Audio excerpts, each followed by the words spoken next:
Moms kitchen ল্যাবে সবাইকে স্বাগত।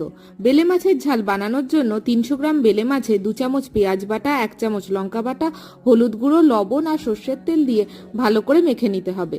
কড়াইতে তেল গরম করে কালো জিরে ফোড়ন দিয়ে দিতে হবে। এরপর পেঁয়াজ কুচি দিয়ে একটু ভেজে নিতে হবে।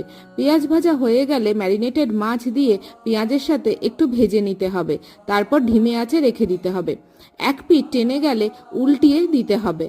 আবার আরেক পিঠ যখন টেনে যাবে আবারও একইভাবে উল্টিয়ে দিতে হবে। খুন্তি ব্যবহার করলে মাছ ভেঙে যেতে পারে।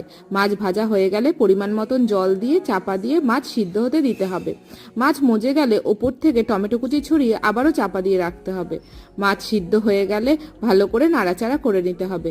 এবার হাত ভরে ধনেপাতা কুচি ছড়িয়ে আবারও চাপা দিয়ে মিনিট 2 রেখে দিতে হবে। ব্যাস, তৈরি হয়ে গেল বেলে মাছের ঝাল। এবার সার্ভিং ডিশে নামিয়ে গরম গরম ভাতের সাথে পরিবেশন করুন বেলে মাছের ঝাল।